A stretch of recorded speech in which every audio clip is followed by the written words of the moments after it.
Hi, Michael. Right.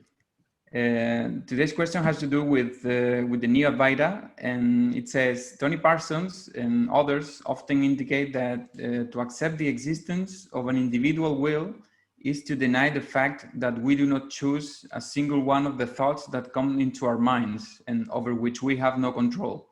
In this sense, according to them, all this is a working program, and that when it seems that we can choose or decide something, it is only a hallucination. When you see this, belief in any sadhana or practice is meaningless. So could you go deeper and give us the strongest answer that Bhagavan's teachings would give in this respect? Firstly, the argument he gives that we do not choose a single one of our thoughts is a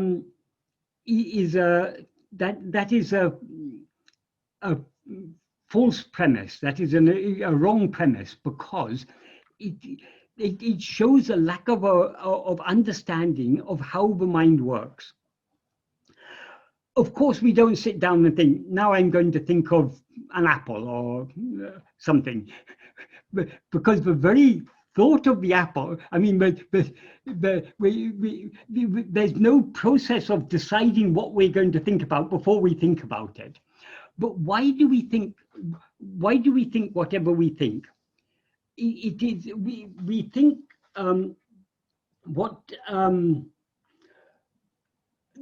whatever thoughts arise in our mind, they are the seeds of the thoughts that arise in our mind are our vasanas. That's our inclinations.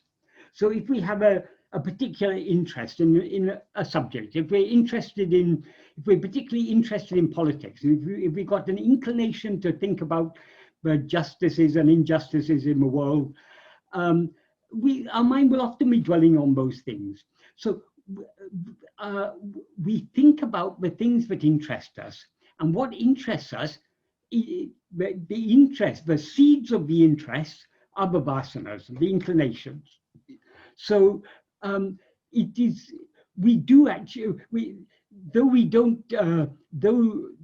deciding to think about a certain thing is not a separate action to thinking about it, but what we think about is according to our interests, and our interests are according to our vasanas. So in a sense, we do choose what we think about, though it's not a separate decision. Today I'm going to think about football, so let me start thinking about football. It's not like that. We're thinking about football. We're thinking, is our team going to win or lose today, or whatever. So all that we think is the sprouting of our vasanas. And he also, the question is, but we have no control. We do have control, because the vasanas are only inclinations. We can either follow our inclinations or refrain from following our inclinations. It's up to us. Of course, we have to be inclined to refrain from following our inclinations in order to refrain from it. So it's all a play of vasanas, but we can slowly replace vasanas to think about other things with the inclination to think about ourselves, and thereby refrain from thinking about other things. So we do have a control. We do have a control over our vasanas, and the more we curb the rising of our vasanas, the more we refrain from being carried away by our vasanas, our inclinations, the weaker they will become, and the easier it will become for us to turn within. So this idea that the belief in any sadhana or practice is meaningless, this is a typical neo-advaita idea. It's based on a flawed understanding of Bhagavan's teachings and other genuine Advaita teachings. There is if we had no freedom to restrain our vasanas, then sadhana would be we couldn't do any sadhana, or whatever sadhana we would do would only be according to whatever inclinations we already had. But where do these inclinations come from? Now, Suppose we have an interest in politics or in football or in any other subject. Why have we? Is that interest inborn in us? No, it's not. We've cultivated that interest. So all our vasanas are inclinations that we have cultivated in the past. And just as we have cultivated them in the past, we can restrain them and cultivate other vasanas now. So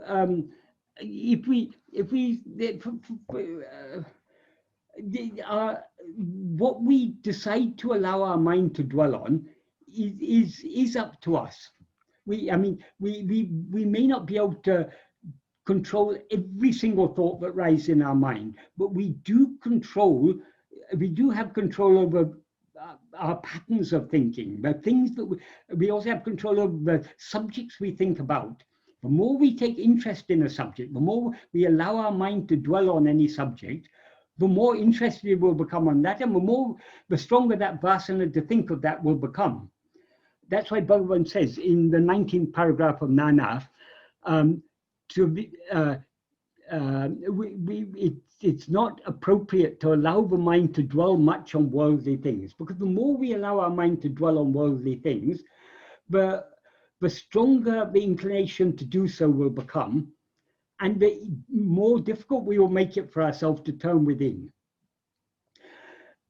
There's lots for us to think about in this world. There's so many injustices in the world. There's so many sufferings. There's so many problems. There's this coronavirus. There's economic problems. There's all sorts of problems that are there in the world. There's no end to the amount of thought to the extent to which we can think about these things. But now the world is faced with certain problems. But has there ever been a time when the world has not been faced with problems? There are always problems in the world, and each individual in the world has their own individual set of problems. So if we allow our mind to go outwards, we can be thinking about our life and all our problems and the problems of others. We can be thinking about these endlessly, but what is the use? In a dream, we see so many things, so many problems may be there in a dream, but by thinking about those problems in the dream is not going to solve those problems. The way to solve all the problems we see in the dream is to wake up from the dream. Likewise, to solve all the problems we now see in the world, these problems exist where? They exist in our view. We assume that there's a world out there and all these problems are out there, but actually where do they all exist? They only exist in our view. So the problem with all problems is that we see the problems. It's as Bhagavan often used to say, it's not Shrishti dosha, it's Drishti dosha. That means it's not a problem in creation, it's a problem in our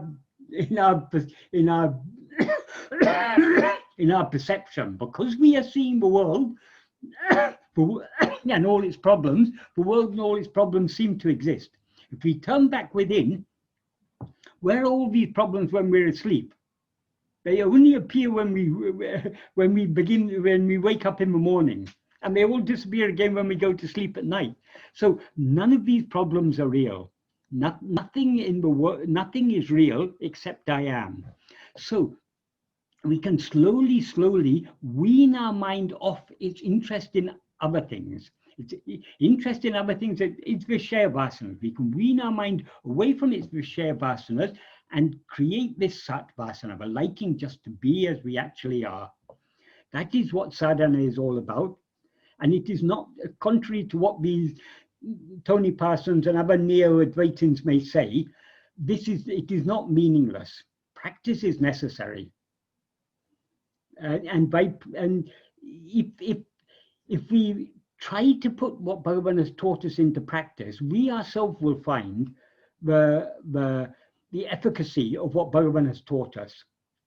Okay, maybe our ability to turn our attention within, we may still be very,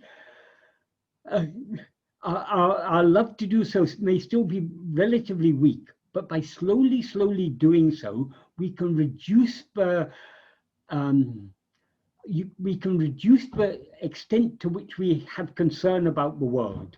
Okay, we know the world is full of problems, full of suffering and everything, but these things will seem, the more we try to practice what Bhagavan has taught us, the less real, the less substantial all these things will become. So the less we'll be affected by them, the more detached we'll be.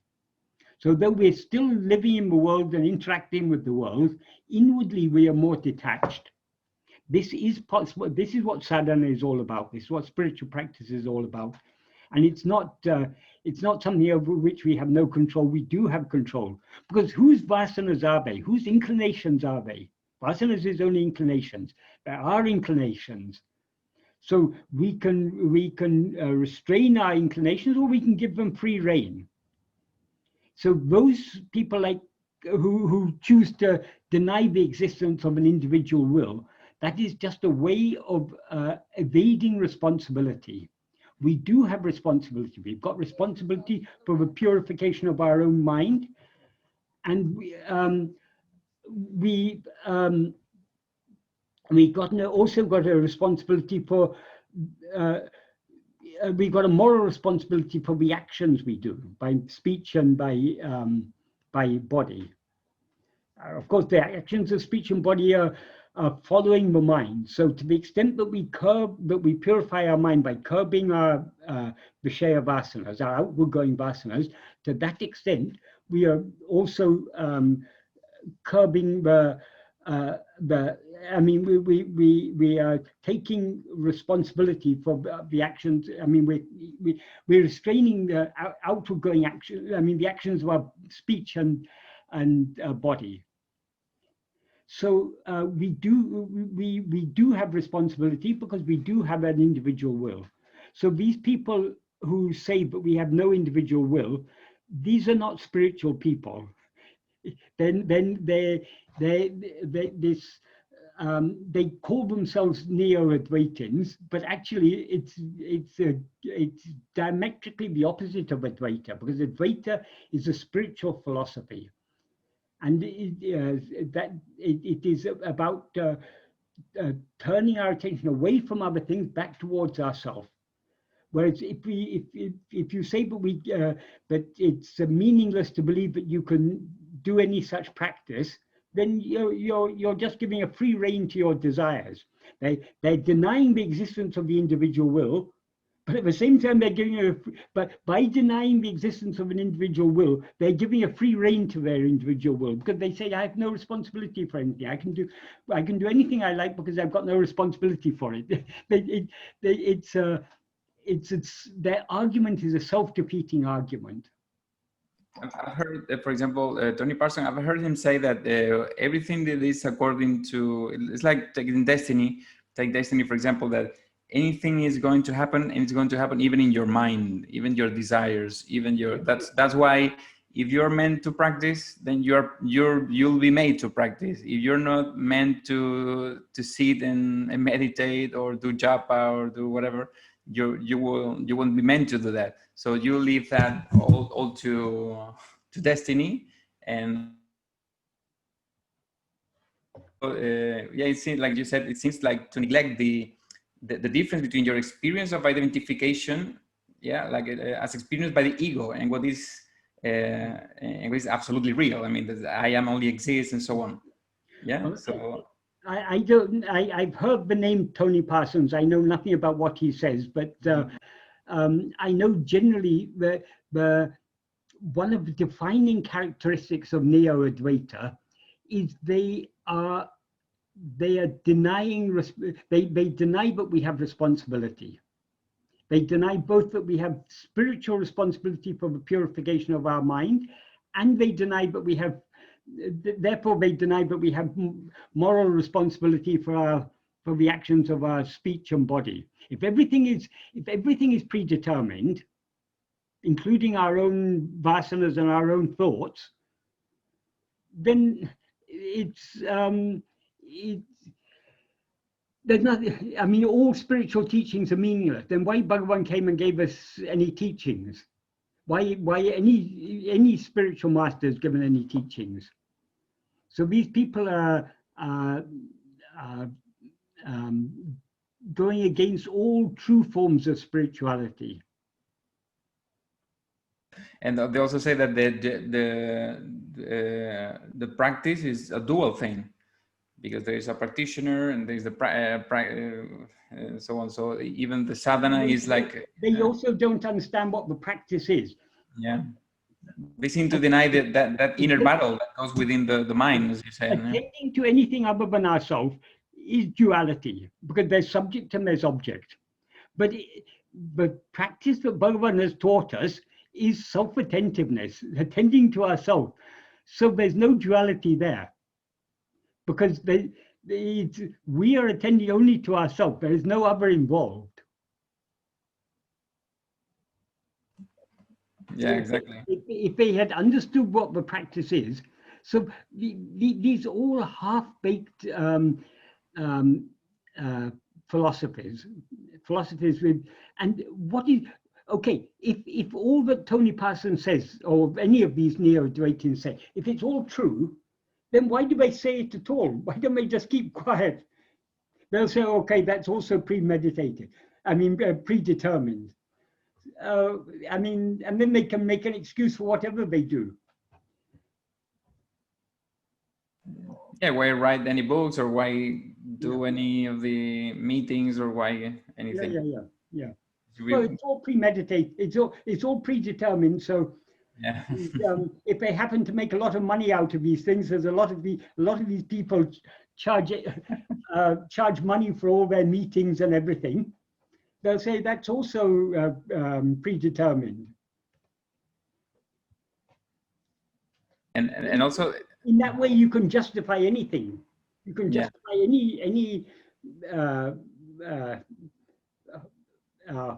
any type of crime. You can justify it. It's all predetermined. This is, yeah. There's nothing spiritual about this sort of philosophy. And also, it's not, if you go deep into it, their arguments are very, very flimsy arguments. Yeah, I understand that it might be like appealing to some people, because it seems to not to attach an importance to the purification of the mind, or the constant sadhana, or bhakti, or surrender to external things, and Advaita seems to like to set the bar very high, like it is very high. Yeah. I mean, for people who are tend to be more lazy, for spiritually lazy or something like that. Or like that. Mm-hmm. But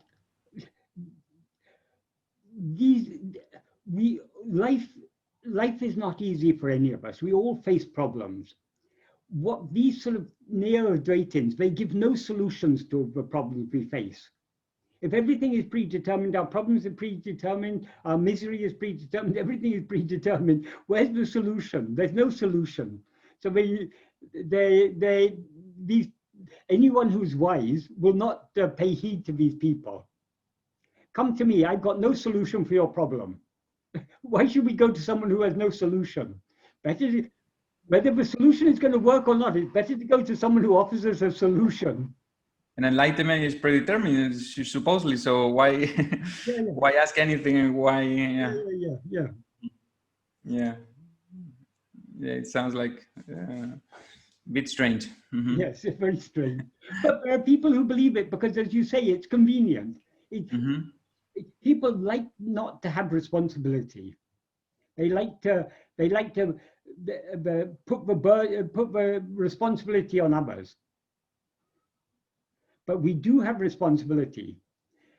Ultimately, our responsibility is nothing but the responsibility to surrender, to put all our burden on God. Let Him take responsibility for everything. But we at least have the responsibility to surrender ourselves. And how to surrender ourselves? The only way is self-investigation. So we cannot escape the need for doing what Bhagavan taught us. Yeah, and especially it doesn't take into account the experience of the people who attend these meetings also, because they seem to be, of course, attached to, identified with their egos, and even though you are told that that everything is one and no thing is required and that's it, you still have the questions, and you still want to have a breakthrough. You want to have to solve the problem with your mind. Yes, yes. With identification. Yeah. We can't get rid of problems by just saying there's no problem. That's just sticking our head in the sand. Exactly. Okay, Michael. So another very common thing among these neo-advaitins, they say there's no ego. That's true, there's no ego, but there seems to be an ego, and because there seems to be an ego, as ego, we seem to have so many problems. So just saying I don't exist doesn't solve the problem, doesn't solve all the problems we face. In order to see that there's no ego, we need to investigate ourselves. When we see there's no ego, then there'll be nothing else. So long as we are seeing other things, who is it who's seeing it? It's I as ego who's seeing all this. So, it's like telling the people that, well, I see a snake. Okay, but there is no snake. There is a rope. Yeah, but I see a snake, but there is a rope only. But I see a snake. I keep seeing the snake. Yeah. Yeah. Okay, Michael. So thank you very much. Right. It's a topic that we would. I know that it's very popular in a way, neo-advaita approaches, and there are many different philosophies nowadays. Well, I actually know very little about neo-advaita because I've never taken any interest in these things. But from the little I've understood, it's a complete opposite of genuine Advaita. Yeah, definitely. Okay, well, they're just cherry picking little bits of ideas from here and there from Bhagavan's teachings, from other Advaitic sources. Yeah, many quotes. They take them out of context and they draw the wrong inferences from them.